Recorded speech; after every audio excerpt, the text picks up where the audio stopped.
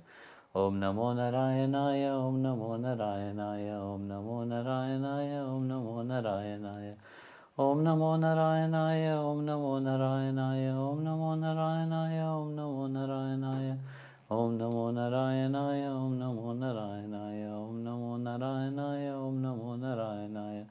Om Namo Narayanaya, Om Namo Narayanaya, Om Namo Narayanaya, Om Namo Narayanaya.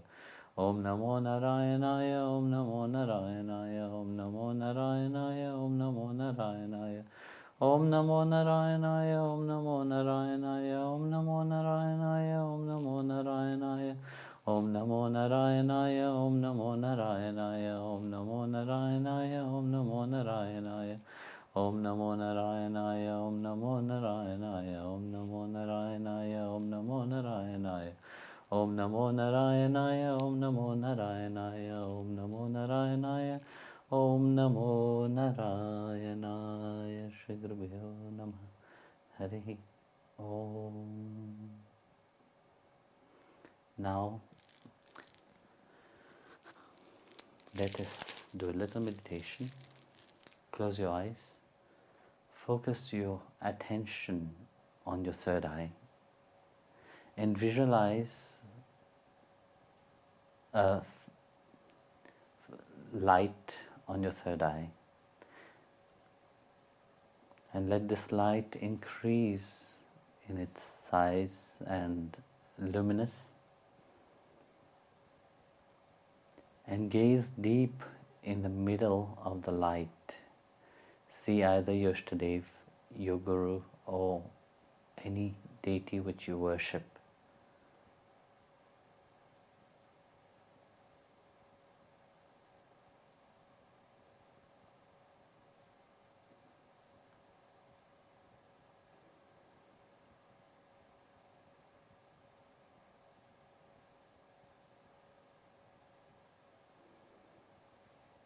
Now bring that light to your right eyes and then to the left, asking the Divine to purify your sight.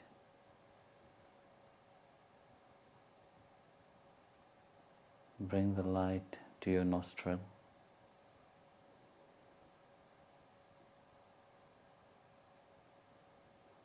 Let it purify the sense of breathing and smell. Bring the light to your mouth, let it purify the sense of taste and speech.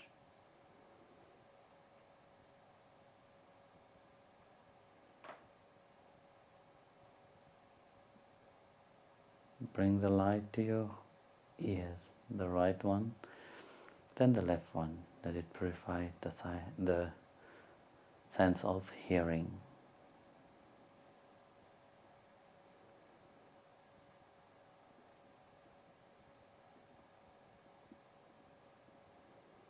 Bring the light to your right arm and hand, then the left one. Let it purify the sense of touch.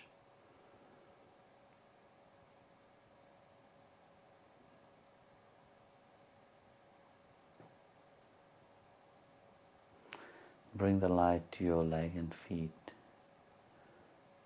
Let it purify your path and life.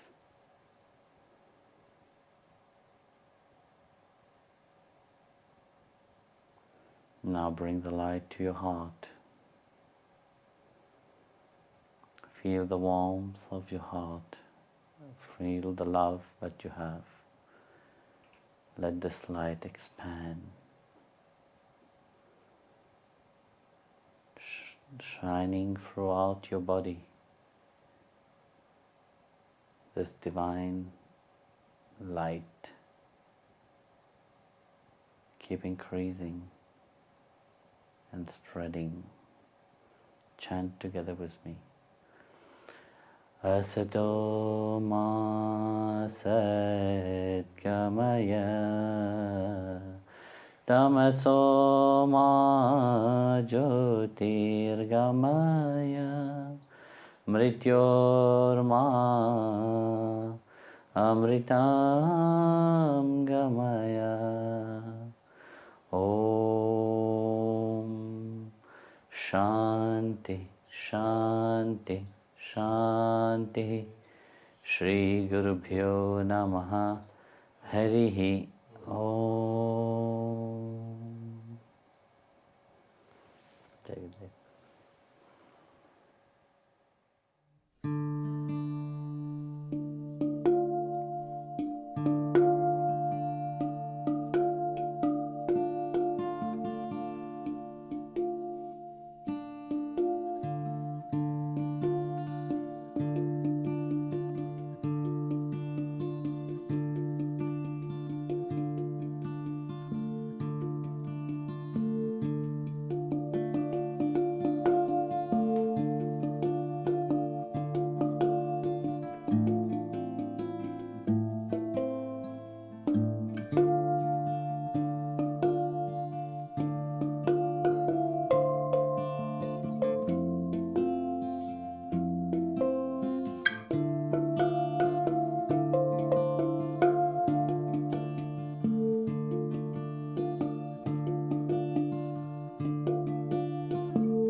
Jai Gurudev, everybody.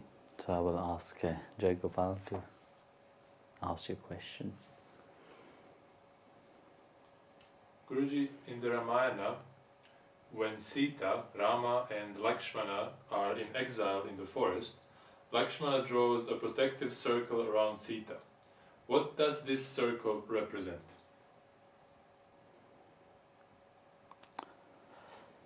That circle is called Lakshman Rekha. Actually, it's not a circle. It was a semi-arc just to protect the house where Sita was inside. As you probably know the story, but the Rama called upon Lakshmana, and yet Sita was convinced that something happened to Rama, and she forcefully Lakshmana to go and see what was happening. Of course, Lakshmana knows, but Lord Rama is not just a normal person, but something like that can happen. You see, that shows that mindset of things, That circle represent our boundaries. In life itself set a certain boundaries, which means if we accept life, how life is, we accept ourselves firstly, how we are, how God have created us, we'll be always protected. But the moment we let our mind run loose, we go out of our own boundaries. We go out of our own misjudgment, because we continuously misjudging ourselves. We judge others, we judge everything around. This is the state of our mind. The moment we go out of that mindset, it's finished. We are in danger zone. So within the circle, Sita was protected. Within the circle, you see, when we learn to accept ourselves, when we learn to do our spiritual practice and really be who we are, with love and reverence for life itself. When we start to respect that, when we have love and reverence for life, then life will respect us. But the moment we cross over that, we stop respecting life, we stop loving life, then whatever we have, that will be thrown at us again. Like if you love life, life will love you back. If you have reverence for life, life will revere you. And if you have anger towards life because of some issues or some problem, of course, life will also give that back to you. So whatever you give to life, life will give that back to you. And that circle means that life is in that circle. You see, in the same circle, you have the circle of life and death, which you love to keep it and be in it all the time. And of course, Guru said, no, that one have to be broken. So there is certain things that you have to break your own limitation. So put a certain challenge. Here I'm saying both. First I said there's a cycle or a circle, but you should not transcend. And then here I'm saying again, no, there's another circle of life which have to be broken. So in a positive way, you must fortify yourself, become stronger in yourself. And in the external way, you have to break the cycle of birth and death through your spiritual practice. So here, in this context, the circle which is put around Sita is a circle of protection. Circle that you should not go beyond certain things. So you know your limit, you know what you have to do, and you do what you have to do. And this is the circle of protection that you must really be aware of. So that circle of protection, what I will think about is the circle of protection of the mind itself, because our mind always jump around and in such all kind of ways, but it's very difficult to control it. And throughout spirituality, we said, yes, you have to control. So that's what it is, to learn to control one mind, and one have to transcend that ego, transcend that cycle of birth and death itself. What is the difference between the Hare Krishna Maha-mantra and Om Namo Narayanaya? I was waiting for that question. I saw that question somewhere. Actually, you see, a mantra is to address the praise to the Lord Himself.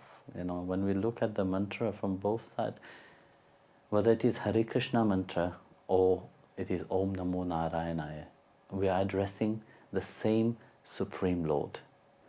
And at the same time, you see, both of them state that we are servant of the Lord Himself. We praise Srimad Narayana, we are praising Krishna, we are praising Ram. So it is not us anymore into the whole big scheme, but it is Him, which is the most important thing. So whether for me personally there is no different, but many people will find many different into it. Of course, because philosophically you can debate a lot. This mantra is better than that mantra, or this mantra is better. But we have to see in the most simple way. We don't need to complicate our life. When we see it in a most simple way, we are praising Bhagwan. Whichever mantra you feel close to, that's what you are chanting. Which it's of no use you, compare the mantra, because the same Supreme Lord with which the name belong to. Of course, each mantra have a certain vibratory level, but both of them are addressing to the same Supreme Personality. So the Maha-mantra and Om Namo Narayanaya. So, but we can say, one mantra, if you want to see different, you can find a lot of different, but I'm not here to tell the difference. And Om Namo Narayana have been always chanting for a very long time. And of course, the Maha-mantra, the Hare Krishna mantra, was later on brought through Chaitanya Mahaprabhu. But that mantra existed also before that, like Hare Ram, Ram Ram, Hare Hare, Hare Krishna, Krishna Krishna, Hare Hare. And nowadays they chant Hare Krishna, Krishna Krishna, Hare Hare, Hare Ram, Ram Ram, Hare Hare. Even that people have asked me, if there's a difference between the two. Actually, no, there is no difference. Whether you're chanting the name of Ram first or the name of Krishna first. And the most important thing is that your mind is in constant remembrance that whatever you do, you are in connection with the Lord Himself. And in chapter 9, verse 27 of Bhagavad Gita, Bhagavan Krishna said, so whatever you do, whether you are eating, whether you are doing sacrifice, whether you're doing charity, whatever you are doing penance for austerity, do everything in offerings to me. When we look what Bhagavan is saying into that, it is actually what He wants, that you remember Him in everything that you do. You don't even forget about yourself into that. You forget that you do remember you as being the spark of the divine. When you have that remembrance that in whatever you're doing in service to the Lord, you will be able to respect everybody. You will be able to love the people around you. So that's what a mantra is there for. A mantra is there to remind you of your inner connection, firstly, with the Supreme Lord Himself, and also that relationship. And secondly, is to have that reverence and love for all which is around you. But everything must be a remembrance of Him. Who you meet around must be, but you know that the Atma is a parcel of the Supreme, and that's what you are meeting to each another. You're meeting Bhagavan also inside the person. Because you see, when we talk about God, you see, to each person, God is a different reality, a different understanding. Who have seen Him? Some few lucky ones have seen Him. And they have told about that Supreme Lord which is indwelling in everything. But not everybody who chant have seen Him. But for sure, everybody who chant, they have felt Him. So that's what He wants when you are chanting a mantra. But you rise, your consciousness rise. Your intellect, your consciousness rise beyond your intellect, beyond your body, beyond your mind itself.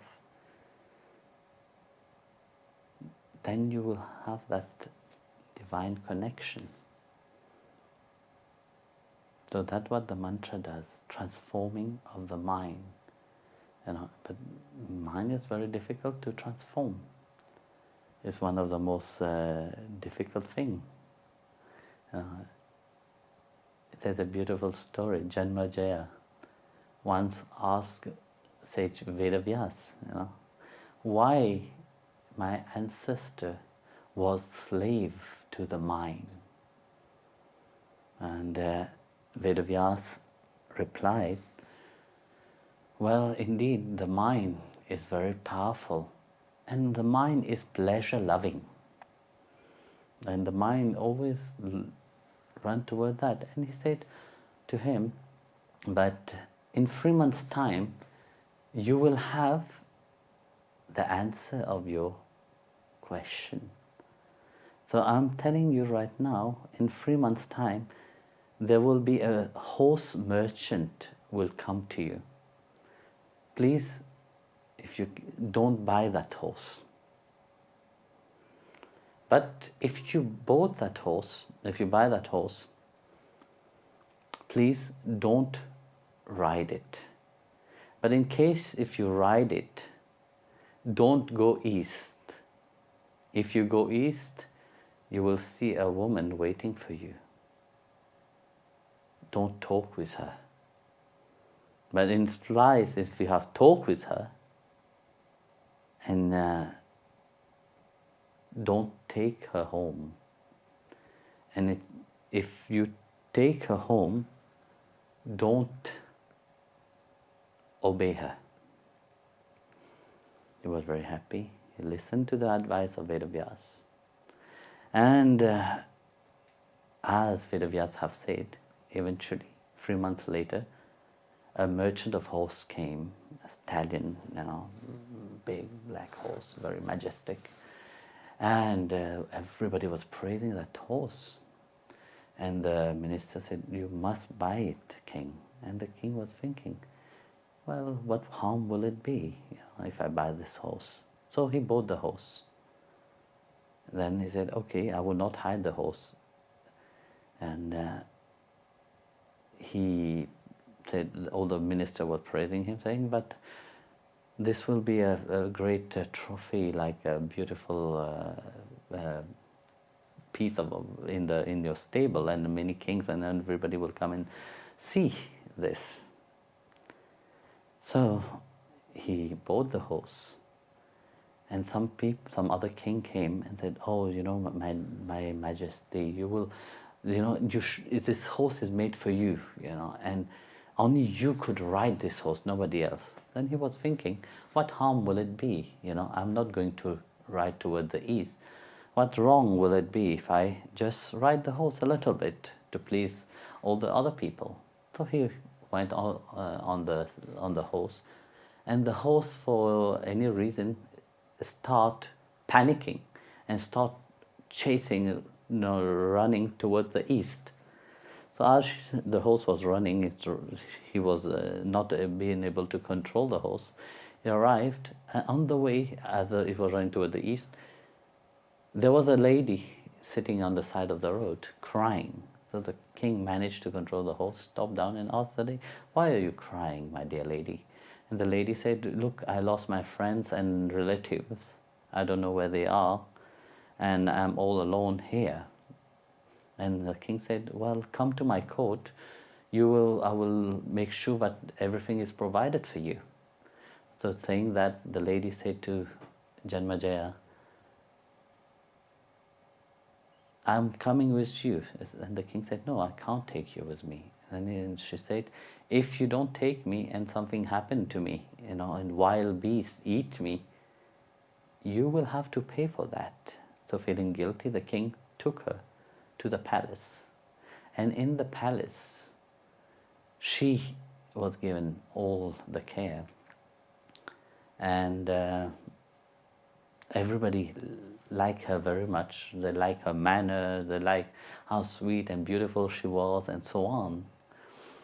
And everybody praised, said, "Oh, king, she's so beautiful, she must be the queen." And of course the king also was looking. So he married her. So on the day of the marriage, she wanted to have a big party, not party, but a big banquet.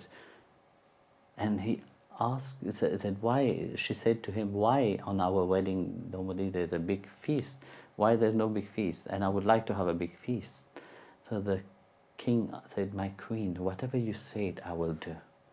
Please tell me." And he said to her, she said to him, "Invite all the saints, the sadhus, the hermits, and so on. Let's serve them." So as all was invited on that certain date, everybody was sitting, and everybody, all the sadhus and the saints, all the holy men were there, So she decided to serve them, and she was serving. And of course for them, they saw the queen was serving with reverence and really was happy.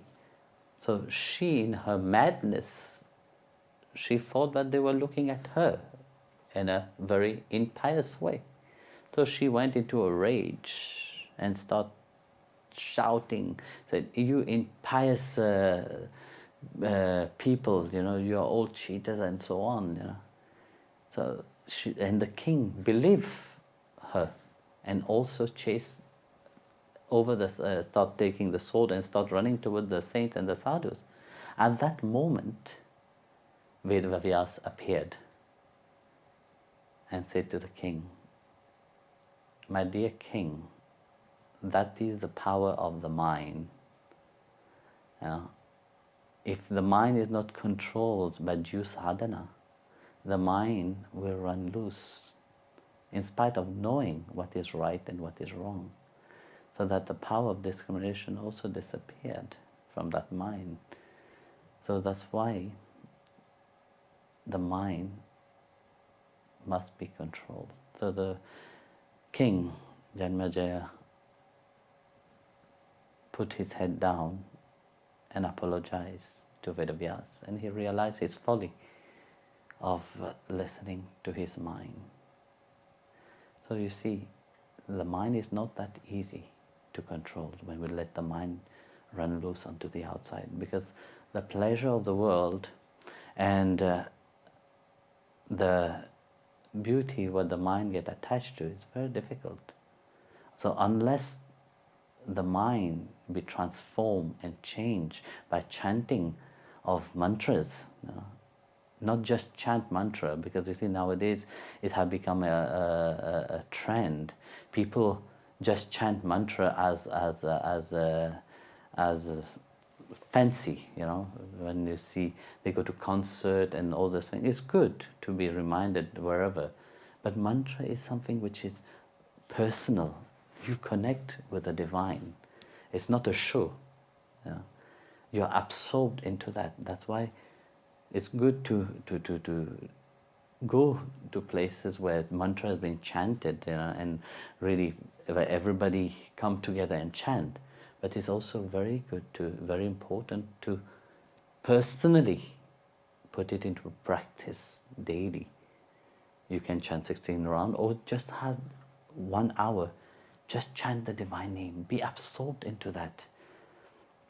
So it doesn't matter which mantra you are chanting, Bhagavan have different names, You have name Krishna, Ram, Narayana, and whatever you feel close to, Shiva, Ganpati Maharaj, whatever, Divine Mother's name, you feel close to, chant this name.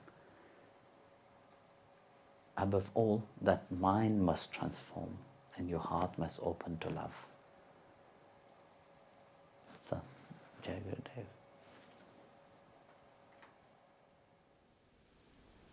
Paramahamsa Vishwananda recommends we keep chanting the name of God every day. Just 15 minutes a day will help you to create an oasis of positivity and divinity in your life. We invite you to submit questions and learn more about Paramahamsa Vishwananda and his Bhakti Marga mission by visiting paramahamsavishwananda.com. Thank you for joining us today. Please join us again for another live Connect with the Divine session every Tuesday and Thursday at 5 o'clock Germany time.